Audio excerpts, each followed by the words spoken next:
Welcome students, Bangla classroom first page চ্যানেলে তোমাদেরকে স্বাগত জানাই। আজকে আমরা একাদশ শ্রেণীর স্বামী বিবেকানন্দের লেখা সুয়েজ খালে হাঙর শিকার প্রবন্ধের প্রশ্ন উত্তরগুলো নিয়ে আলোচনা করব। আগের তিনটে পর্বে আমরা মোটামুটি প্রবন্ধটা পাঠ করেছি। আশা করি তোমরা ভালোভাবে পাঠ করেছো। আজকে কিছু প্রশ্ন উত্তর সম্পর্কে আলোচনা করে দিই, তাহলে পুরোপুরি প্রবন্ধটা আমাদের তৈরি হয়ে যাবে। আচ্ছা, প্রথমেই যে অনুচ্ছেদটি রয়েছে সেইখানে একটা ভালো প্রশ্ন হতে পারে, যেমন সুয়েজ খালে হাঙর শিকার রচনায় জাহাজের যাত্রীদের সঙ্গে মিশরীয় অধিবাসীদের যাতে কোনো ছোঁয়াছুঁয়ি না হয় তার যে একটা বর্ণনা পেয়েছি, যে সতর্কতামূলক কী কী ব্যবস্থা নেওয়া হয়েছিল, এরকম একটা যদি প্রশ্ন আসে, মানে যে দুতরফের ছোঁয়াছুঁয়ির ভয়টা কথা আমরা আলোচনা করেছিলাম, সেই ব্যাপারটা নিয়ে উত্তরটা লিখতে হবে। সেখানে উত্তরটা কীরকমভাবে হবে না, স্বামী বিবেকানন্দের লেখা পরিব্রাজক গ্রন্থের অন্তর্গত এই সুয়েজ খালে হাঙর শিকার রচনায় লেখক দেখেছিলেন মিশর জুড়ে ছিল প্লেগ রোগের প্রকোপ। এছাড়া এশিয়া থেকে আগত জাহাজটিও হয়তো প্লেগ রোগ বহন করে আনছে। এই আশঙ্কায় তাই দুই তরফেই ছিল ছোঁয়াছুঁয়ির ভয়। জাহাজের পরবর্তী গন্তব্যস্থল যেহেতু ছিল ইউরোপ, সেহেতু সেই স্বর্গরূপী ইউরোপে যাতে প্লেগ জীবাণু ছড়িয়ে না যায়, সেই জন্য যাবতীয় দায়িত্ব ছিল জাহাজের কর্তৃপক্ষের উপর। এ কারণে একাধিক সতর্কতামূলক পদক্ষেপ গ্রহণ করা হয়েছিল। প্রথমত, সুয়েজের কুলিদের দ্বারা জাহাজের মাল নামানো নিষিদ্ধ করা হয়, এটা 1 নম্বর। দ্বিতীয়ত, জাহাজের খালাসিরাও যাতে সুয়েজি নৌকায় মালপত্রগুলো আলটপকাভাবে ফেলে, অর্থাৎ ছোঁয়াছুঁয়ি না করেই যাতে উপর থেকে ফেলে দেয়, সে ব্যাপারটার দিকেও লক্ষ্য রাখা হয়েছিল। তৃতীয়ত, কোম্পানির এজেন্ট ও জাহাজের এজেন্টের মধ্যে যে কথাবার্তা হচ্ছিল, সেখানেও এই ছোঁয়াছুঁয়ির বাছবিচারটাকে গুরুত্ব দেওয়া হয়েছিল। অর্থাৎ তাদের কথাবার্তার সময় কেউই অন্যের জানে উঠে যাননি। কোম্পানির এজেন্ট ছিলেন তার নিজস্ব লঞ্চে, আর জাহাজের ক্যাপ্টেন জাহাজে অবস্থান করছিলেন। চতুর্থত, মিশরীয়দের দ্বারা যাতে জাহাজে আলো লাগানোর ব্যবস্থা না করা হয়, সে ব্যাপারটাও লক্ষ্য রাখা হয়েছিল, কারণ তাহলে তাদেরকে জাহাজ ছুঁতে হবে, তাহলে ছোঁয়াছুঁয়ি হয়ে যাবে, সেদিকেও গুরুত্ব দেওয়া হয়েছিল। পঞ্চমত, জাহাজের নিচে একটা জল পুলিশের নৌকা রাখা হয়েছিল পাহারাদার হিসেবে, যাতে জাহাজ কখনোই এই ডাঙার সঙ্গে সংস্পর্শে আসতে না পারে, সেই ব্যাপারটা লক্ষ্য রাখবার জন্য জল পুলিশদের নিয়োগ করা হয়েছিল। এইরকম বিবিধ উপায়ে এই সংস্পর্শটাকে বাঁচিয়ে রাখবার চেষ্টা করা হয়েছিল, যাতে প্লেগ ছড়িয়ে পড়তে না পারে। এই রকম একাধিক সতর্কতামূলক ব্যবস্থা নেওয়া হয়েছিল সুয়েজ বন্দরে, যাতে প্লেগ সংক্রামক ব্যাধি চারিদিকে ছড়িয়ে না যায়।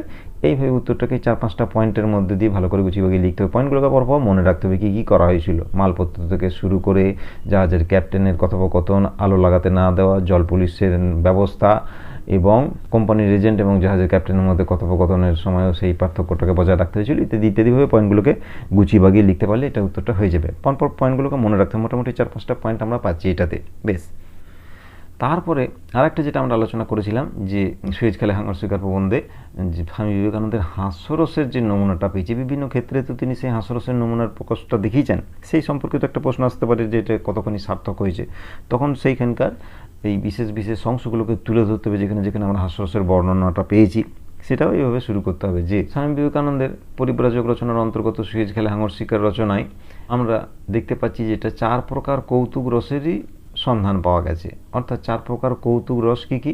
একটা ফান, একটা স্যাটায়ার, একটা উইট, এরকমভাবে যে নর্মাল হাস্যরসের যে বর্ণনাগুলো আমরা জানি, সেই ব্যাপারগুলোকে এখানে তুলে ধরতে হবে। কোন কোন ঘটনায় কোনটা প্রকাশিত হয়েছে সে ব্যাপারটা একটু আলোচনা করে দিতে হবে। যেমন স্বামীজি যখন বলছেন যে মালদ্বীপ হতে উনি সুরি চড়ে এসেছেন, অর্থাৎ বনিটো মাছের কথা বলা হচ্ছিল, সেইখানটায় এই বর্ণনাটা রয়েছে। মালদ্বীপ হতে উনি শুটকি রূপে আমদানি হন হুড়ি চড়ে। তখন তার এই যে সম্মান প্রদর্শন, সেই ব্যাপারটাকে উল্লেখ করতে হবে। তখন এই ব্যাপারটা ফান বা শব্দ কৌতুকের অন্তর্গত হিসেবে এটাকে আমরা ধরতে পারি। এটা গেল 1 নম্বর। মালদ্বীপ হতে উনি সুরি চুরি ইত্যাদি যে বর্ণনাটা রয়েছে, মানে উনি বলা সম্বোধন করা হচ্ছে, এই ব্যাপারটা একটা ফান বা শব্দ কৌতুকের অন্তর্গত হিসেবে এটাকে ব্যাখ্যা করা যেতে পারে। 2 নম্বরে কী পাচ্ছি দেখি। 2 নম্বরে হাঙর দর্শনে উদ্গ্রীব জাহাজের যাত্রী, সেকেন্ড ক্লাসের যারা যাত্রী ছিলেন, তারা সবাই যখন উদ্গ্রীব হয়ে দেখছিল এবং দেখতে পেল না, প্রথম হাঙরটা আসতে একটু দেরি করেছিল, সেই ব্যাপারে তখন স্বামী বিবেকানন্দ যে বক্তব্যটি প্রকাশ করেছেন সেটা উল্লেখযোগ্য। সেটা কি না, শ্রী হাঙরের জন্য সচকিত নয়নং পশ্যতি তব পন্থানম বলে যে বর্ণনাটা রয়েছে, সেইটা উল্লেখ করতে হবে এবং এখানটা একটু মুখস্থ রাখতে হবে, নাহলে তো পরপর ওই লাইনগুলোকে লিখতে হবে। তারপরে তিনি বলেছেন, এবং যার জন্য মানুষ ওই প্রকার ধরপর করে সে চিরকাল যা করে তাই হতে লাগলো, অর্থাৎ সখী শ্যাম না এলো, এই সখী শ্যাম না এলো এবং ওই সচকিত নয়নং পশ্চতিত পন্থনং ইত্যাদি এই সমস্ত বর্ণনাটাকে দিয়ে এই বর্ণনার মধ্যে আমরা উচ্চমানের হিউমারের সন্ধান পাচ্ছি, অর্থাৎ একটা স্মিত কৌতুকের পরিচয় পাচ্ছি, এটাকে উল্লেখ করতে হবে। এটা 2 নম্বর হয়ে গেল। 3 নম্বরে আমরা যাই। স্বামীজি যখন 2 হাঙরের কাল্পনিক একটা কথোপকথনের আলোচনা করেছেন, তখন তিনি বলছেন কি, অথবা বাঘা মানুষ ঘেঁষা হয়ে মানুষের ধাত পেয়েছে, এবং তারপর কি বলছেন, তাই থাবরাকে আসল খবর না বলে মুচকে হেসে ভালো আছো তো হে বলে সরে গেল, আমি একাই ঠকবো। তখন বোঝা যাচ্ছে যে মানুষের চরিত্রকে বিবেকানন্দ এইভাবে কটাক্ষ করেছেন। এই ব্যাপারটা একটা বিদ্রুপাত্মক হাসির উদাহরণ, এটাকে বলা হচ্ছে স্যাটায়ার বা বিদ্রুপাত্মক কৌতুক বা হাসির উদাহরণ হিসেবে এইখান থেকে এই অংশটা বর্ণনা করতে পারে। তাহলে 3টে বর্ণনা আমরা পেয়ে গেলাম। আর একটা যেটা রয়েছে সেটা হচ্ছে উইট বা বুদ্ধিদীপ্ত কৌতুক, সেটা আবার কোথায় পাচ্ছি আমরা না, লেখক আরকাটি মাছ বা পাইলট ফিশের বর্ণনা প্রসঙ্গে এখানে একটা উদ্ধৃতি দিয়েছেন, সেটাকে এখানে উল্লেখ করতে হবে। তারা হাঙরকে শিকার ধরিয়ে দেয়, কিছু প্রসাদ পাপারাসায়ের কি যে বর্ণনাটা রয়েছে ওটা উল্লেখ করতে হবে। তারা হাঙরকে শিকার দেখিয়ে দেয় আর বোধহয় প্রসাদটা আঁশটা পায়। এইখানে উইটের পরিচয় পাচ্ছি বা বুদ্ধিদীপ্ত কৌতুকের এটা একটা সার্থক উদাহরণ হিসেবে গণ্য করা যেতে পারে। সুতরাং আমরা দেখতে পাচ্ছি সুইজকাল হাঙর শিকার রচনায় স্বামী বিবেকানন্দ সমস্ত একটা হাস্যরসের দিক থেকে একটা উচ্চ মানের হাস্যরসের সৃষ্টি করেছেন এবং এখানে সর্ব ধরনের হাস্যরসের প্রয়োগ তিনি ঘটিয়েছেন। সেটা স্যাটার হতে পারে, সেটা উইট হতে পারে, সেটা ফান হতে পারে এবং সেটা হিউমারও হতে পারে। এইভাবে লেখক এই বর্ণনাগুলোকে তুলে ধরেছেন এবং এই হাস্যরস সম্পর্কিত বর্ণনা এলে প্রত্যেকটা ভাগের পরিচয়টাকে তুলে ধরে এইভাবে ব্যাখ্যা করে দিতে হবে। তাহলে এটা হয়ে গেল।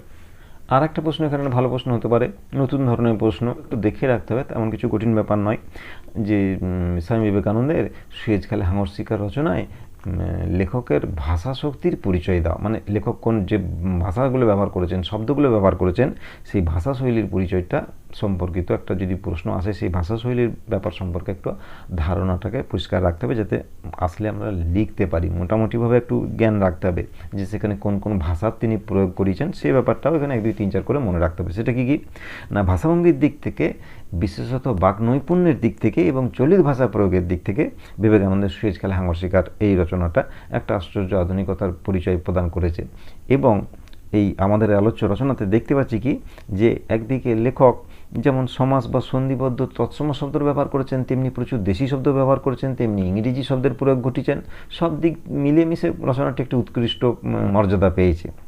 আমরা রচনার প্রথমেই দেখতে পাচ্ছি তিনি লোহিত সাগরের পরিবর্তে তিনি ব্যবহার করেছেন রেড সি শব্দটি, ইংরেজি শব্দটা আমরা প্রথমেই পাচ্ছি। এরপর একের পর এক দেশি শব্দের ব্যবহার আমরা লক্ষ্য করতে পেরেছি। সেটা কী কী সেগুলোকে একটা উল্লেখ করে দিতে হবে, যেমন নেটা, আলটক্কা, ফাঁড়া, চিপসে, চোচা, দৌড়, পাছার ওপর, সোরের মাংস প্রভৃতি ইত্যাদি ইত্যাদি। এগুলো হচ্ছে দেশি শব্দের উদাহরণ আমরা পাচ্ছি। এছাড়া প্রচুর অনেক তৎসম শব্দের উদাহরণ আমরা পেয়েছি। সেই তৎসম শব্দের উদাহরণগুলো কী কী, যেমন পরিবেষ্টিত, করিকাষ্ঠরূপ, ইত্তাকার, কর্ণকোহর, চক্রাকার, আকটি দেশ বিস্তৃত ইত্যাদি কয়েকটা তৎসম শব্দের উদাহরণও তুলে দিতে হবে। এগুলো একটু মনে রাখতে হবে, মুখস্থ করতে হবে। আর ক্রিয়াপদ ব্যাপারের ক্ষেত্রে দেখা যাচ্ছে যে উত্তর কলকাতার লোকের উচ্চারণের প্রভাব এই সব অংশে দেখা যাচ্ছে। সেখানে তার উদাহরণগুলো কী কী, যেমন যাচ্ছে বা হচ্ছে, এর বদলে যাচ্ছে, হচ্ছে, চয়ে চয়েকার, চয়ে ছয়ে নয়, সেইটাকে বলতে হবে। এগুলো একটা চলিত ক্রিয়াপদ ব্যবহারের ক্ষেত্রে এই ব্যাপারটা ঘটছে। ক্রিয়াপদ ব্যবহারের ক্ষেত্রে এই উচ্চারণের একটা প্রভাবটা বদলেছে, সেই ব্যাপারটাকে উল্লেখ করতে হবে। এছাড়াও একটা মজলিসি ছোঁয়া বিবেকানন্দের রচনাতে লক্ষ্য করা যাচ্ছে, যেমন পাঠককে যেন শ্রোতা হিসেবে বিবেচনা করে তিনি বলেছেন, ব্যাস 10 দিন কোয়ারেন্টিন, মানে প্রথম অনুচ্ছেদটাতে যেটা আমরা পেয়েছি। এইভাবে দেখা যাচ্ছে যে ইংরেজি শব্দ, দেশি শব্দ, তারপরে কথ্য বলির শব্দ, সমস্ত কিছু শব্দগুলোকে তিনি সুন্দরভাবে প্রয়োগ করেছেন এবং তার রচনাতে ব্যবহার করেছেন, যা একটা উৎকৃষ্ট এবং আশ্চর্য আধুনিকতার পরিচয় হিসেবে গণ্য হয়। এই ব্যাপারটাকে এইভাবে লিখতে হবে। মোটামুটি এই ভাষা সম্পর্কিত, শব্দ সম্পর্কিত কোনো প্রশ্ন আসলে তৎসম শব্দ, দেশি শব্দ, ইংরেজি শব্দ, কথ্য বলির প্রয়োগ, এইগুলোকে কয়েকটি উদাহরণ দিয়ে এটা ব্যাখ্যাটা করে দিতে পারলে উত্তরটা হয়ে যাবে। বেশ, তারপরের প্রশ্ন হিসেবে আমরা দেখতে পাচ্ছি মাছ ধরার যে ব্যাপারগুলো এসেছে। প্রথম মাছ বাঘাকে কিভাবে শিকার করতে তারা চেয়েছিল কিন্তু পারেনি, অসফল হয়েছিল, সেই একটা বর্ণনা।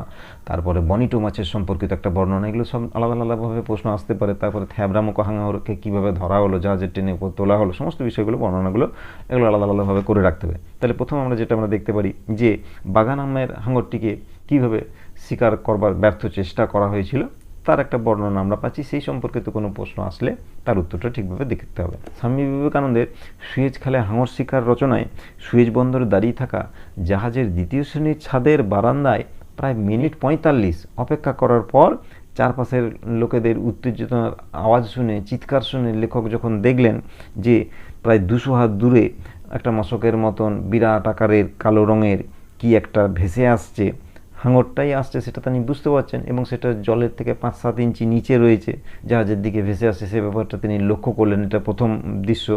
তারপরে কি হচ্ছে না, তাকে তো ওই শিকারের ব্যর্থ চেষ্টার বর্ণনাটা আমাদেরকে বলতে হবে, এবং পরপর ঘটনাগুলো এখানে কীভাবে ঘটেছিল সেই ব্যাপারটাকে উল্লেখ করতে হবে। জাহাজের দ্বিতীয় শ্রেণীর যাত্রীদের মধ্যে একজন ফৌজি ছিল।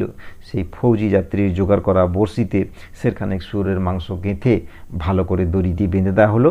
তারপর সেই দড়ি দিয়ে বাঁধা ফাতনা সমেত বড়শিটা জলে ফেলে দেওয়া হলো একদিকটা ধরে রেখে। বেশ কিছুক্ষণ অপেক্ষা করার পর দেখা যায় শুয়োরের মাংসের লোভে বাঘা হাঙর পাল তোলা নৌকার মতন করে ধাঁ করে সামনে এসে দুবার টোপ না গিলে লেজ নাড়িয়ে শরীর ঘুরিয়ে দূরে চলে যায়। তারপরের বার সে যখন ঘুরে এসে টোপটা মুখে নেয় এবং তারপর চিৎ হওয়ার চেষ্টা করে, তখনই টোপ খেয়েছে ভেবে 40-50 জন লোক খুব জোরে দড়ি টানাটানি শুরু করে, কিন্তু শেষ রক্ষা হলো না। যাত্রীরা তাড়াহুড়ো হাঙরটিকে টোপটা উদ্রস্ত করবার পর্যাপ্ত সময় না দিয়েই তার আগেই টানাটানি শুরু করেছিল। ফলে একসময় টোপটা হাঙরের মুখ থেকে খুলে যায়। তখন বাঘা নামের হাঙরটা ওই পাইলট ফিশ সহ, হাঙর চোষক মাছ সহ সবাই পালিয়ে গিয়েছিল। সেই বর্ণনাটা পেয়েছি যে তখনই পালিয়ে যেতে কীভাবে সক্ষম হয়েছিল সেটাকে উল্লেখ করে দিতে হবে। হাঙর রক্তচোষা অন্তর্দধে যে বর্ণনাটা রয়েছে সেই ব্যাপারটাকে উল্লেখ করে দিতে হবে। এইভাবে তারা ব্যর্থ হয়েছিল। বাঘা হাঙরকে ধরতে গিয়ে লেখক যে বর্ণনাটা দিয়েছেন সেটা ব্যাপারটাকে এইভাবে উল্লেখ করতে হবে। বেশ, এটা একটা গেল। আর একটা বর্ণনা যেটা আমরা পাচ্ছি সেটা হচ্ছে থ্যাবরা নামের হাঙরটিকে কীভাবে শিকার করা হয়েছিল। দ্বিতীয় হাঙরটি যখন এইভাবে এসেছিল তখন তাকে ধরা হয়েছিল, সেই তার একটা বিস্তৃত বর্ণনা আমরা পেয়েছি। সেটাকে উল্লেখ প্রশ্ন যদি আসে থ্যাবরা মুখর শিকারের দৃশ্য, তখন সেটাকে আলাদাভাবে বর্ণনা করতে হবে। সেটা কি না, স্বামী বিবেকানন্দের সুয়েজ খালে হাঙর শিকার এই রচনায় বাঘা হাঙর পালিয়ে যাওয়ার সঙ্গে সঙ্গে আর একটা হাঙর টোপের দিকে এগিয়ে আসতে থাকে, লেখক যার নাম দিয়েছিলেন থ্যাবরা মুখো। বেশ, থ্যাবরা খানিকক্ষণ বড়শির ধারের কাছে ঘুরপাক খাওয়ার পর টোপটা মুখে নিয়ে নেড়ে চেড়ে দেখছে, এটা লক্ষ্য করেছিলেন তারা ওপর থেকে। এরপর চিত হয়ে শুয়ে টোপটা গিলে চলে যেতে উদ্যত যখনই হয়েছে তখনই সবাই মিলে টান দিয়েছে জাহাজের যাত্রীরা কাছিতে। অবাক হয়ে থ্যাবরা মুখো ঝাড়া দিয়ে টোপটাকে ঝেড়ে ফেলতে চাইলে বড়শিটা পুরোপুরি তার শরীরের মধ্যে গেঁথে যায়। এরপর সবাই মিলে প্রাণপণে কাছি ধরে টানতে থাকলে ক্রমশ থ্যাবরার মাথাটা, অর্ধেকটা শরীরটা জলের উপরে উঠে, এবং তারপর টানাটানি ফলে বড়শিতে আরও বিদ্ধ হয় থ্যাবরা, তার ঠোঁটে ফোড়ো হয়ে গেল। এসব দেখে এক যাত্রী পাহারাদার জল পুলিশ আরব মিয়াকে বলেছিল, অনুরোধ করেছিলেন যে সাবধানে হাঙরটির লেজের দিকে একটা দড়ি বেঁধে দিতে হবে, মানে ওপর থেকে এইভাবে টেনে তোলা যাচ্ছে না আর কি, দুদিক থেকে টেনে তুলতে হবে, তাহলে তাদের সুবিধা হয়। এই জন্য একটা দড়ি বেঁধে দিতে অনুরোধ করেছিল উপরের জাহাজের যাত্রীরা, নইলে মাত্র একটা দড়ি দিয়ে এত বড় একটা জন্তুকে টেনে তোলা মুশকিল হবে। এরপর টানা শুরু হলে দেখা যায় হাঙরটির পেটের নিচে ঝুলছে তার নাড়ি ভুঁড়ি, মানে ওগুলো ভারেতে আর সহ্য করতে পারছে না, সেই নাড়ি ভুঁড়িগুলো বেরিয়ে গেছে টানাটানির চোটে আর কি, পেটের বাইরে বেরিয়ে এসেছে। একজন যাত্রীর কথা মতো ওগুলি কেটে দেওয়া হলো, তারপর রক্তের বন্যা বইল। এই সমস্ত বর্ণনাগুলো সবটাই লাগবে। তো এইভাবে হাঙরের ওজন যখন খানিকটা কমে গেল তখন রক্তের সোচ্চার দিকে ছড়িয়ে পড়লো। তারপর সবার সাহায্যে টানাটানি করে থ্যাবরা হাঙরটিকে টেনে জাহাজে তোলা হলো এবং সেটা ধপাস করে গিয়ে জাহাজে পড়লো, সেই বর্ণনাও লেখক বলেছেন। এইভাবে থ্যাবরাকে শিকার করা হয়েছিল ইত্যাদি ইত্যাদি বর্ণনাটা করতে হবে। আর একটা মাছের সম্পর্কে আমরা ভালো একটা বর্ণনা পেয়েছি, সেটা হচ্ছে বনিটো মাছ, ইলিশ মাছের দিক থেকে, যেটা মালদ্বীপ থেকে ছুরি ইত্যাদি বর্ণনাটা পুরোটা লাগবে। এখানে যদি ওরকম আসে আর কি, যদি বনিটো মাছের কথা যে উল্লেখ করেছেন তার একটা বিস্তৃত বর্ণনা দাও, বিবরণ দাও, তখন সেই বর্ণনাটাকে লিখতে হবে যে সুয়েজ খাল হাঙর শিকার রচনাটাতে লেখক স্বামী বিবেকানন্দের যেসব মাছের উল্লেখ বর্ণনা করেছেন তার মধ্যে বনিটো মাছ উল্লেখযোগ্য। জাহাজের কাছে একটা হাঙর এসে উপস্থিত হয়েছে। এই কথা শুনে লেখক জাহাজের পেছন দিকে দ্বিতীয় শ্রেণীর ছাদের বারান্দায় রেলিং ধরে সামনে ঝুঁকে মুখ বাড়িয়ে হাঙর দেখতে চেষ্টা করেন, এবং তখন তো তিনি হাঙর দেখতে পান না, হাঙর দেখতে প্রাথমিকভাবে ব্যর্থ হন। ঠিক ওই সময়ই হাঙরের পরিবর্তে তিনি দেখতে পান যে অনেকটা গাংধারা মাছের মতন দেখতে এক প্রকার মাছ দলে দলে ভেসে বেড়াচ্ছে, আর এক প্রকার খুব ছোট আকারের মাছ সেই জলে গিজগিজ করছে। এই দুই রকম মাছ ছাড়া একটা বড় মাছ তীরের মতন দ্রুতগতি এদিক ওদিক ছুটে বেড়াচ্ছে। মাছটাকে তিনি প্রথমে ভাবেছিলেন ইলিশ মাছের মতন দেখতে, সেটাও বলেছেন। ইলিশ মাছের মতন দেখতে ওই দ্রুতগামী মাছটাকে প্রাবন্ধিক প্রথমে হাঙরের বাচ্চা বলে মনে করলেও পরে সহযাত্রীদের কাছ থেকে জানতে পারেন যে ওই মাছটার প্রকৃত নাম হচ্ছে বনিটো। এবং এই প্রসঙ্গে লেখকের মনে পড়ে যায় যে তিনি এই বনিটো মাছের সঙ্গে পূর্ব পরিচিত, এবং তিনি বলছেন যে তিনি পূর্বেই পড়েছিলেন যে বনিটো মাছের মাংস খুব সুস্বাদু এবং লাল রঙের, এবং মালদ্বীপ থেকে এই মাছটি শুটকি রূপে বিভিন্ন দেশে রপ্তানি হয়। এত বড় মাছটা যখন তীরবেগে জলের ভেতর ছুটে বেড়াচ্ছিল তখন তার দেহের প্রতিটি অঙ্গভঙ্গি লেখক স্পষ্ট দেখতে পাচ্ছিলেন। সমুদ্রের স্বচ্ছ জলের মধ্য দিয়ে বর্ণনাটাও লেখক করেছেন। প্রাবন্ধিক একটানা প্রায় আধ ঘন্টার মতন এই বনিটো মাছের ছুটোছুটি লক্ষ্য করেছিলেন। বনিটো মাছ সম্পর্কিত এই সমস্ত বর্ণনাগুলো রয়েছে, তার মাংসের কথা, সুস্বাদু, মালদ্বীপ থেকে ছুরি চুড়ে এখানে এসেছিলেন, ইলিশ মাছের মতন দেখতে এবং তার তীব্র গতি রয়েছে, ইত্যাদি ইত্যাদি কথাগুলোকে উল্লেখ করতে হবে। ব্যাস। এরপরে একটা প্রশ্ন ভালো হতে পারে, বাঘা এবং থ্যাবরা মুখোর মধ্যে যে কথোপকথনের সম্পর্কিত যে বর্ণনাটা লেখক দিয়েছেন সেটা সম্পর্কিত একটা প্রশ্ন আসতে পারে। এবং ওখানে একটা লাইন এরকম রয়েছে, কিন্তু যখন ওসব কিছুই হলো না, এখানে কি না হওয়ার কথা বলা হয়েছে এবং সেটা সপ্রসঙ্গ আলোচনা করো। তাহলে কি হওয়া আবার কি না হয় ইত্যাদি কথাগুলো তো উল্লেখ করতে হবে। সেটা কি না, স্বামী বিবেকানন্দ সুয়েজ খালে হাঙর শিকার রচনায় এই বাঘা নামের হাঙরটি যখন টোপ গিলেও তা বের করে দিয়ে পালিয়ে যাচ্ছিল, তখনই তার গা ঘেঁষে আর একটা চ্যাপ্টা মুখওয়ালা একটা বিশাল হাঙর জাহাজের দিকে এগিয়ে আসছিল। লেখক যার নাম দিয়েছেন থ্যাবরা আর কি। লেখক এই সময় কৌতুকের মাধ্যমে জানান যে হাঙরদের যদি ভাষা থাকতো, সেই ভাষা সম্পর্কিত বর্ণনার প্রসঙ্গে এই ব্যাপারটা এসেছে, তাহলে কি হতো, তাহলে জলের মধ্যে এবং যদি জলের মধ্যে কথা বলা সম্ভব হতো তবে নিশ্চিতভাবেই বাঘা হাঙরটি থ্যাবরা হাঙরটিকে সাবধান করে দিয়ে জানাতো যে সেখানে একটা নতুন প্রাণী এসেছে। মানে যেটা বর্ষিবিদ্ধ সুরের মাংসটাকে সেটাকে তো সে প্রাণী বলে মনে করছে, এবং সে বাঘা কি করছে, বাঘা তখন ওই থ্যাবরা মুখোকে বলছে ওইদিকে যেও না, খুব একটা সুন্দর প্রাণী এসছে, তার মাংস খুব সুস্বাদু কিন্তু হাড়টা খুব শক্ত, ইত্যাদি ইত্যাদি বলছে আর কি। সেই কথাটাকে উল্লেখ করতে হবে, হাড় অত্যন্ত শক্ত। এতকাল বাঘা হাঙরগিরি করে এসেছে এবং বহু রকমের প্রাণী, জ্যান্ত বাদ মরা সে হজম করেছে, কাঠকুটো কত সব খেয়েছে। তাছাড়াও কত রকমের ছোট বড় হাড় পাঁজর, ইট পাথর, অন্যান্য শক্ত শক্ত কত সব জিনিস সে হজম করেছে। কিন্তু এই নতুন প্রাণীটির হাড়ের মানে প্রকৃতপক্ষে যেটা ছিল বড়শি আর কি, সেটা তো সে বুঝতে পারছে না। বড়শির সঙ্গে ফাতনা স্বরূপ তো ওই কড়িকাঠ সদৃশ যে কাঠের টুকরোটা ভাসিয়ে দেওয়া হয়েছিল সুরের মাংস দিয়ে বেঁধে, সেটাকে তো সে প্রাণী মনে করছে। তার কাছে ও সব কিছুই যেন মাখন, মানে এতকাল ধরে হাঙরগিরি করেছে, যা যা উদরস্থ করেছে সেগুলো সবই নরম প্রকৃতির আর কি, মাখন, তার কাছে কোনো অসুবিধা হয়নি। কিন্তু এইটা খেতে এসে তার মনে হচ্ছে এই হাড়টা খুবই কঠিন, এই হাড়টি খুবই শক্ত আর কি। ওই বড়শির যে বিদ্ধ সুরের মাংসটি টোপ হিসেবে ফেলা ছিল সেটি খেতে গিয়ে তার এই অভিজ্ঞতা হয়েছে। এই কথাটা তিনি বলতে পারতেন কে, বাঘা। এই প্রসঙ্গে লেখকের হাস্যরসের নমুনা আমরা পেয়েছি। এই কথাগুলি থ্যাবরাকে বলে সে তার কোমর অবধি বিস্তৃত মুখটি খুলে তার দাঁত ও চলের ভয়াবহ অবস্থাটা তার জাত ভাইকে দেখাতো। থ্যাবরাও তখন জবাবে অভিজ্ঞ গুরুজন হিসেবে বাঘাকে চ্যাং মাছের পিত্তি, পুজো ভেটকি মাছের প্লিহা, ঝিনুকের ঠান্ডা জুস ইত্যাদি মহৌষধির কোনো না কোনো একটা বাতলে দিতেন। মানে কে বাতলে দিতেন? থ্যাবরা বাতলে দিতেন। এখানে আপনি আদেশ করছে, এই প্রসঙ্গগুলোর মধ্যেও সেই হাস্যরসের ব্যাপারটা রয়েছে। যাই হোক, এইভাবে দুই হাঙরের এইসব কাল্পনিক কথোপকথনের উল্লেখ করার পরই লেখক জানিয়েছেন যে এসব কোনো কিছুই বাস্তবে ঘটেনি। কেন না, তখনও মানে হাঙরের ভাষাটা আবিষ্কৃত হয়নি, অথবা জলের মধ্যে কথা কওয়া যায় না বলে বাঘা হাঙর থ্যাবরাকে এসব কিছু জানাতে পারেনি, এই ব্যাপারটা বলা হয়েছিল। মানে তাদের কথোপকথনের ব্যাপার সম্পর্কিত প্রশ্ন আসলে এই ব্যাপারগুলোকে উল্লেখ করতে হবে। বেশ। আর একটা প্রশ্ন ভালো এখানে হতে পারে যে আগে যান ভগীরথ শঙ্খ বাজাইয়ে, পাছু পাছু যান গঙ্গা। এই মন্তব্যের মধ্যে একটা পৌরাণিক প্রসঙ্গ রয়েছে, সেই পৌরাণিক প্রসঙ্গটা উল্লেখ করে কাহিনীর মধ্যে প্রাসঙ্গিকতাটা কোথায় সেটা বিচার করে। এটা ভালো প্রশ্ন। মানে উত্তরের দুটো ভাগ, একটা পৌরাণিক প্রসঙ্গ উল্লেখ করতে হবে এবং সেই প্রসঙ্গটার সঙ্গে বর্তমান প্রবন্ধের কী যোগ রয়েছে সে ব্যাপারটাকে ব্যাখ্যা করতে হবে।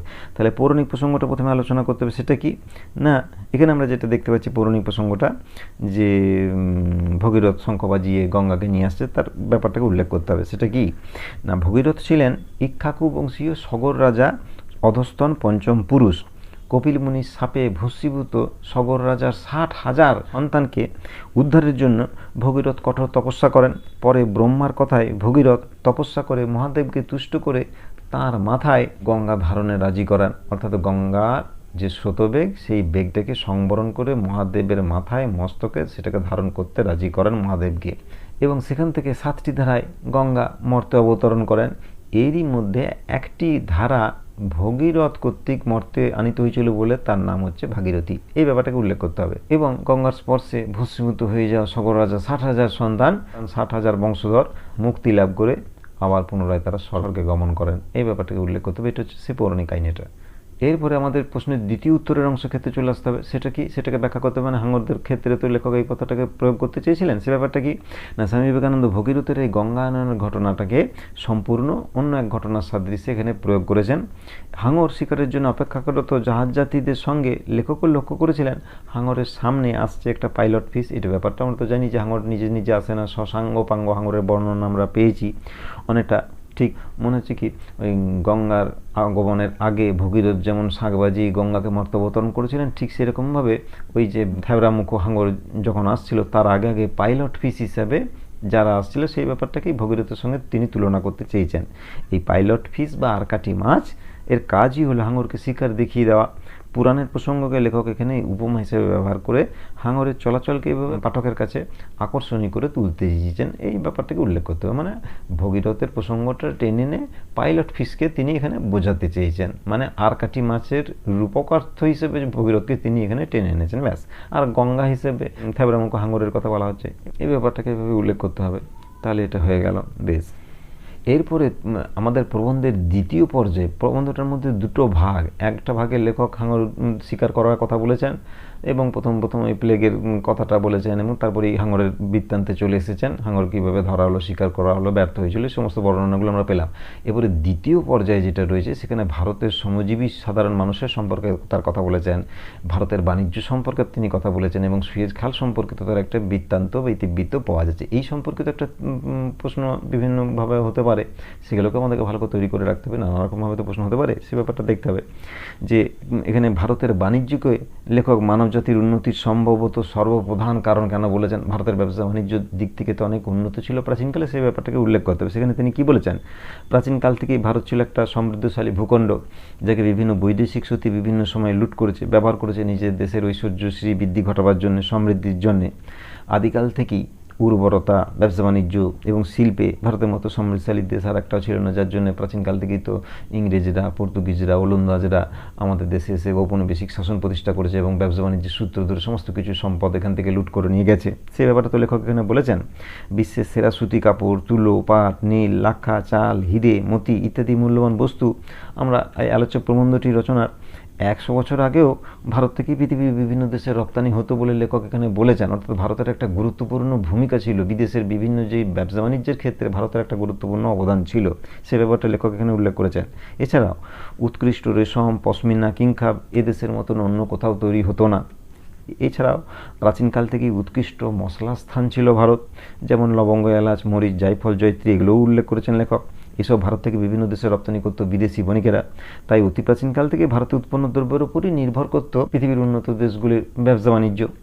এভাবে ব্যবসা বাণিজ্য সূত্র ধরেই ভারতের সঙ্গে সকল দেশের সাংস্কৃতিক আদান প্রদান ঘটে আর ভারতীয় সংস্কৃতি সমৃদ্ধি শিখরে পৌঁছে যায়। যদিও পরবর্তীকালে আমেরিকা সহ বিশ্বের বিভিন্ন দেশে ভারতের জিনিসপত্র ভারত অপেক্ষা উন্নত পরিমাণে উৎপন্ন হয়, আন্তর্জাতিক বাজারে ভারতের আর তেমন কদর ছিল না বলে লেখক মত প্রকাশ করেছেন। অবশ্যই ব্যাপারটা অনেকটা পরে, কিন্তু প্রথম ভারতের ব্যবসা বাণিজ্যের যে দক্ষতা ছিল এবং যে বিভিন্ন দ্রব্যগুলো, বস্তুগুলোর পরিচয় লেখক দিয়েছেন, সেগুলোর জন্যই পৃথিবীর উন্নত দেশগুলি ব্যবসা বাণিজ্যের ঐশ্বর্য শ্রীবৃদ্ধি ঘটেছিল। এই ব্যাপারটাকে উল্লেখ করতে হবে। এটা গেল ভারতের ব্যবসা বাণিজ্যকে লেখক মানব জাতির উন্নতির প্রধান কারণ হিসেবে বলেছেন এবং তার সপক্ষে এইভাবে যুক্তিগুলোকে তিনি দেখিয়েছেন, সেই ব্যাপারটাকে উল্লেখ করতে হবে। আর একটা প্রশ্ন যেটা কথা বলছেন যে এই কথা ইউরোপীয়রা স্বীকার করতে চায় না, কোন কথা স্বীকার করতে চায় না এবং কেন স্বীকার করতে চায় না? কথাটা কি, যে ভারতের এই ব্যবসা বাণিজ্যের প্রভাবই বিশ্বের সমস্ত প্রধান দেশগুলো ব্যবসা বাণিজ্যে উন্নতি লাভ করেছিল, এই ব্যাপারটাকে তারা স্বীকার করতে চায় না। কারণ তারা স্বীকার করতে চায় না কেন? না তাদের গর্ব অহমিকাতে আঘাত লাগবে, এই ব্যাপারটাকে উল্লেখ করতে হবে। সেই প্রসঙ্গে এই যে প্রশ্নটা আমরা আলোচনা করলাম সেইখান থেকে এই উত্তরটা লেখা যাবে। তবু আমি একবার বলে দিচ্ছি যে আমাদের এই সমৃদ্ধশালী ভারতবর্ষের উপরই তো নির্ভর করতো যে বর্তমান ঐশ্বর্য সম্পদে ফুলে ফেঁপে উঠেছে পৃথিবীর বিভিন্ন দেশগুলো, যেখানে যারা এখানে আমাদের দেশে এসে ব্যবসা বাণিজ্য করে গেছে, সম্পদ লুট করে নিয়ে গেছে। তাদের উন্নতির পেছনে মূল অবদানটা কী ছিল? মূল অবদানটা ছিল ভারতবর্ষের শস্য সম্পদ এইভাবেই তো তারা লুট করে নিয়ে গেছে। তাদের ব্যবসা বাণিজ্য এবং ঐশ্বর্য সমৃদ্ধির পেছনে যে ভারতের অবদান, এই ব্যাপারটাই ইউরোপীয়রা স্বীকার করতে চায় না। বর্তমানে ইউরোপীয়রা পৃথিবীর মধ্যে সবথেকে সভ্য জাতি, অথচ ব্যাবিলন, ইরান, গ্রিস, রোম ইত্যাদি সকল দেশের বাণিজ্য একসময় ভারতের উপর নির্ভরশীল ছিল বলে লেখক বলেছেন। ফলে একসময় বিভিন্ন সভ্য জাতি ভারতে আসবার জলপথ আবিষ্কারে ব্যস্ত হয়ে এই প্রসঙ্গে তোমরা পড়েছি, আলোচনা করেছি, যেটা 1498 খ্রিস্টাব্দে পর্তুগিজ নাবিক ভাস্কো ডা গামা আবিষ্কার করেছিলেন জলপথে আবিষ্কারের ব্যাপারটা, এবং সেটা আফ্রিকা মহাদেশ ঘুরে ঘুরে হয়ে আসতে হতো। যাই হোক, এই আবিষ্কারের পথটা সুগম হয়ে ওঠে। ভারতের যে ব্যবসা বাণিজ্যের দ্রব্যগুলো এখানে পাওয়া যাচ্ছে অতি সহজে এবং উত্তম মানের, সেইটার লোভে তারা এইভাবে ভারতবর্ষে এসে তারা জলপথে আবিষ্কার করে এবং ব্যবসা বাণিজ্যের নিজেদের সমৃদ্ধি, ঐশ্বর্য এগুলোকে বৃদ্ধি করেছিল, সেটাও লেখক এখানে বলেছেন। তারপরে ইংরেজদের পরপর এসছে ওলন্দাজ, ফরাসি, ডিনেমার ইত্যাদি ইত্যাদি এসেছে এবং মুক্ত উদার ভারতভূমিকে নিঃস্ব করে সব কিছু নিজেদের দেশে নিয়ে গেছে। বর্তমানে অবশ্য বিদেশে অনেক উৎকৃষ্ট জিনিসপত্র উৎপন্ন হচ্ছে, তবে সেটা পরের ঘটনা। ফলে আন্তর্জাতিক বাজারে স্বাভাবিকভাবে ভারতের কদর কমেছে। তাই বর্তমানে উন্নত দেশগুলি স্বীকার করতে চায় না যে একসময় ভারতে উৎপন্ন সুতির কাপড়, তুলো, পাট, নীল, লাক্ষা, চাল, হিরে, মতি, রেশম, কিংখাব বা বিভিন্ন ধরনের মশলার উপরে নির্ভর করতে থাকতে হতো এবং তাদের দেশের ব্যবসা বাণিজ্য এবং আমদানি রপ্তানি এই ভারতের উৎপাদিত পণ্যের উপরই নির্ভর করত। ভারতের না নেটিভ দেশের কাছে ঋণ স্বীকার করলে পাছে তাদের অহংবোধ এবং সভ্যতার গর্ব বা অভিমান খর্ব হয়, সেই কারণেই তারা এই সহজ সত্যটা স্বীকার করতে চায় না। তাদের হাতে ঘা লাগে আর কি, যে আমরা ভারতের কাছে ঋণী, এই ব্যাপারটা তারা স্বীকার করতে চায় না। কেন স্বীকার করতে চায় না? তাদের গর্ব, তাদের অহমিকা, তাদের অহংকার, তাদের সভ্যতা যেন এখানে ছোট হয়ে যাবে এই কথাটা স্বীকার করলে, এই ব্যঞ্জনই এরা স্বীকার করতে চায় না। ব্যাস এইরকমভাবে এটি উত্তরটাকে লিখতে হবে। বেশ, এ প্রসঙ্গে লেখক ভারতের শ্রমজীবী সম্প্রদায় সম্পর্কে একটা জোরালো যুক্তি উপস্থাপন করেছেন। আমাদের শেষ অংশে দ্বিতীয় পার্টে যে বর্ণনাগুলো রয়েছে, সুয়েজ খাল স্থাপত্যের বর্ণনা বা ভারতের এই শ্রমজীবী সম্প্রদায়ের বর্ণনা বা ব্যবসা বাণিজ্য সম্পর্কে প্রাচীনকালে ভারত কত উন্নত ছিল সে ব্যাপারটা, এই যে তিনটে ধাপ রয়েছে, সেখানে এই শ্রমজীবী মানুষদের সম্পর্কে লেখকের একটা মতামত পাওয়া যাচ্ছে। সে প্রসঙ্গে এই প্রশ্নটা ইম্পর্টেন্ট আর কি। স্বামী বিবেকানন্দ সুয়েজ খালে হাঙর শিকার প্রবন্ধটিতে শ্রমজীবী মানুষদের দুরাবস্থা দেখে নিজের সহানুভূতি জ্ঞাপন করেছেন এবং সামাজিক এই শোষণের বিরুদ্ধে নিজের প্রতিবাদটা বজায় রেখেছেন এবং শ্রমজীবী মানুষের দানকে স্বীকার করবার কথা তিনি বলতে চেয়েছেন। তার মতে মুক্ত উদার ক্ষেত্র ভারতবর্ষের আদিবাসিন্দারা চিরকাল বিদেশি আক্রমণকারী জাতির দ্বারা অবহেলিত হয়েছে, লাঞ্ছিত হয়েছে, অপমানিত হয়ে চলেছে। এদেশের লোকের দ্বারা উৎপন্ন ফসলে ভরে গেছে তাদের দেশের ঐশ্বর্য সম্পদ। তাই তিনি এদেশের চাষাভুষো, তাঁতি, জেলে প্রমুখ নগণ্য মানুষকে বিজাতি বিজিত এবং স্বজাতি নিন্দিত বলে, ছোট জাত বলে উল্লেখ করেছেন, সম্বোধন করেছেন। এরা চিরকাল নীরবে কাজ করে যায়, কিন্তু তারা পরিশ্রমের ফল পায় না। তাই এসব শ্রমজীবী মানুষকে তিনি জাগ্রত হতে বলেছেন, যাতে বিশ্ব পরিবর্তনের আবহাওয়ায় তাদের এই অবস্থার পরিবর্তন ঘটে। তিনি ভালো মতনই বুঝতে পারছেন যে সমাজ সভ্যতার মূল চালিকা শক্তি হিসেবে তাদের অবদানটাকে অস্বীকার করা যায় না। সেই জন্য তিনি তাদের অবস্থার পরিবর্তন ঘটাতে বদ্ধপরিকর। স্বামীজি কী বলছেন? আমাদের পিতৃপুরুষরা দুখানা দর্শন, 10খানা কাব্য সাহিত্য লিখে গেছেন ঠিকই, কিন্তু এদের দুর্দশার কথা লিপিবদ্ধ কেউ করেনি। বড় কর্ম, বড় স্বার্থে তাদের অনেকেই স্বার্থ বিসর্জন দেয়। কাপুরুষও তার প্রাণ ত্যাগ করতে সমর্থ হয়, কিন্তু অতি ক্ষুদ্র কাজে অজান্তে তারা যে নির্লসভাবে কাজ করে চলে যাচ্ছে, কেউ দেখুক না দেখুক তাদের কিছু এসে যায় না, তারা নিঃস্বার্থভাবে কর্তব্যপরায়ণ আর কি, সে ব্যাপারটাকে লেখক এখানে উল্লেখ করেছেন। সেই চিরপদদলিত মনুষ্য সমাজের ভারবাহী পশুর মতন শ্রমজীবী মানুষ যে খেটে যাচ্ছে আর কি, সেই শ্রমজীবী মানুষকেই তিনি তার এই প্রবন্ধে প্রণাম জানিয়েছেন। সকলের পূজ্য ধর্মবীর, রণবীর বা কাব্যবীরদের ঊর্ধ্বে এই শ্রমজীবী মানুষদের স্থান তিনি দিয়েছেন। এই কথাটাতে রবীন্দ্রনাথ ঠাকুর তার ওরা কাজ করে কবিতাতেও বলেছেন যে সমস্ত কিছুর পরে ওরা কাজ করে, তাদের জীবনের মূল মন্ত্র ধ্বনিই হলো কাজ করে যাবে এবং তাদের কর্মের ফলেই সমাজ সভ্যতার রথ সচল রয়েছে। সেই ব্যাপারটাকে রবীন্দ্রনাথ ঠাকুরও তার কবিতার মধ্যে জানিয়েছেন, প্রকাশ করেছেন। এই ব্যাপারটা এখানেও স্বামী বিবেকানন্দ তার লেখনীর মধ্যে দিয়ে এই শ্রমজীবী মানুষদেরকে তাদের যোগ্য সম্মান প্রদান করবার কথা বলেছেন এবং এ কাজে আমরা যেন পিছিয়ে না আসি। শুধুমাত্র যারা ধর্মবীর, রণবীর বা কাব্যবীর একটা কাব্য সাহিত্য লিখে তাদেরকে আমরা স্মরণ করি, স্মরণের মননে ঊর্ধ্বে রাখি, কিন্তু শ্রমজীবী মানুষদের যে অবদানটা তারা নিতান্তই একেবারে নিঃস্বার্থভাবে কাজ করে যাচ্ছে এবং কর্তব্য করে যাচ্ছে, সেই ব্যাপারটা লেখকের দৃষ্টিগোচর হয়েছে এবং সেই জন্য তিনি শ্রমজীবী মানুষদের পক্ষ অবলম্বন করে তাদের প্রণাম জানিয়েছেন। এই কথাটা বলতে হবে। আর একটা প্রশ্ন আমরা দেখতে পাচ্ছি সুয়েজ খাল সম্পর্কিত যে বর্ণনাটা রয়েছে, সুয়েজ খালের পারাপার সম্পর্কে যে বর্ণনা, সেই সম্পর্কিত যদি কোনো প্রশ্ন আসে তখন এটাকে ঠিকভাবে লিখতে হবে। সেটা কি না, সুয়েজ খালে যাত্রাপথের যে বিবরণ তিনি লিপিবদ্ধ করেছেন সেখানে এই প্রসঙ্গটা আছে। এই যে খালটিকে খনন করেন ফরাসি স্থপতি ফার্ডিনান্ড লেসেপস, এই খালের মাধ্যমে লোহিত সাগর ও ভূমধ্যসাগরের মধ্যে যোগসূত্র গড়ে তুলে প্রাচ্য ও পাশ্চাত্যের বাণিজ্যের পথ সুগম হয়েছে, সহজ হয়েছে এবং এটা প্রশস্ত হয়েছে। যে পথটা আমাদের আফ্রিকা হয়ে ঘুরে আসতে সময় লাগবে 4 থেকে 5 মাস, সেই পথটা কমে গেছে, দৈর্ঘ্যটা সেটা কমে গেছে, প্রায় 7,000 কিলোমিটার দৈর্ঘ্য কমে গেছে এবং টাইমটাও কম লাগছে। সেটা মাত্র 3 সপ্তাহেই ব্যবসা বাণিজ্যের পথটা অর্থাৎ পাশ্চাত্যের সঙ্গে প্রাচ্যের যে যোগাযোগটা সেই ব্যাপারটাকে উল্লেখ করতে হবে। এবারও লেখক কী বলছেন যে ফরাসিদের পরামর্শে এবং অর্থ ব্যয়ে খালটি গভীরভাবে খনন করা হয়। খালটি খুব চওড়া নয় বলে একেবারে একটি মাত্র বড় বাণিজ্য জাহাজ যেতে পারে এই খাল পেরিয়ে, তবে এর মধ্যে দিয়ে অতি বৃহৎ বাণিজ্য তৈরি বা যুদ্ধ জাহাজ একেবারেই যেতে পারে না। পরবর্তীকালে পাশাপাশি দুটো জাহাজের যাতায়াতের সংঘর্ষ এড়াতে খালটি কতকগুলি ভাগে বিভক্ত করা হয়। প্রত্যেক ভাগের 2 মুখে কতকটা স্থান এমনভাবে প্রশস্ত করা হয়েছে যে 2-3টি জাহাজ পাশাপাশি থাকতে পারে বলে লেখক উল্লেখ করেছেন। ভূমধ্যসাগরের মুখের প্রধান অফিস রয়েছে এবং প্রত্যেকটা বিভাগে একটা করে স্টেশন রয়েছে। কোনো জাহাজ খালে প্রবেশ করা মাত্রই প্রধান অফিস থেকে তারের সাহায্যে খবর যেতে থাকে যে কটা জাহাজ আসছে বা যাচ্ছে বা জাহাজের অবস্থান ঠিক কোন জায়গায়, মানে টেলিফোনে সব তথ্য আদান প্রদান হয় আর কি। এইসব তখন বড় নকশায় চিহ্নিত হয়ে যায়। এই জন্য এক স্টেশনের হুকুম না পেলে আর এক স্টেশন পর্যন্ত জাহাজ যেতে পারে না। এইভাবে একটা নিখুঁত পরিকল্পনার সাহায্যে জাহাজ পারাপার করার হচ্ছে সুয়েজ খালে, সেই বর্ণনাটা লেখক এখানে তুলে ধরেছেন। জাহাজ পারাপারের যে বর্ণনা, সেই জাহাজ পারাপারের ব্যবস্থার বর্ণনার প্রসঙ্গে এই কথাগুলোকে উল্লেখ করতে হবে। এটা একটা ভালো প্রশ্ন। আর একটা প্রশ্ন এরকমভাবে হতে পারে যে সুয়েজ খালে হাঙর শিকার প্রবন্ধে লেখকের পর্যবেক্ষণ শক্তির পরিচয় দাও। পর্যবেক্ষণ শক্তি মানে কি, নিপুণভাবে তিনি লক্ষ্য করেছেন, এমনভাবে যে বর্ণনাগুলো তিনি দিয়েছেন তাতে সে তার নিপুণ পর্যবেক্ষণ শক্তির পরিচয় পাওয়া যায়। সেখানে কি কি উল্লেখ করতে হবে না, এখানে একটা আমাদের পাঠ্য রচনাটার মধ্যে সুন্দরভাবে একটা হাঙর শিকারের কাহিনী আমরা বর্ণনাটা পাচ্ছি। এই রচনাটাতে লেখক হাঙর ধরবার নির্ধারিত যে বড়শিটির কথা বলেছেন, সেই বড়শিটির উপমা দিতে গিয়ে তিনি বলেছেন কোর ঘটি তোলার ঠাকুরদাদা, এই কথাটা বলেছেন। আবার সমুদ্রের জলে সেই বড়শিতে যেভাবে টোপ ফেলা হয়েছিল সেই টোপের বর্ণনা প্রসঙ্গে লেখক যে বক্তব্যটি পেশ করেছেন সেটা বেশ প্রণিধানযোগ্য।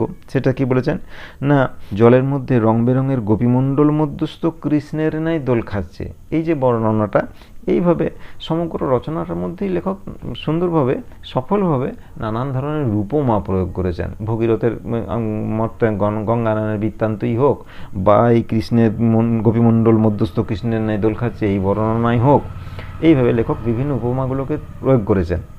আমাদের আলোচ্য পাঠ্যাংশে স্বামী বিবেকানন্দ বিভিন্ন মাছের এবং 2টি হাঙরের যথাযথ সুন্দর বর্ণনাও দিয়েছেন।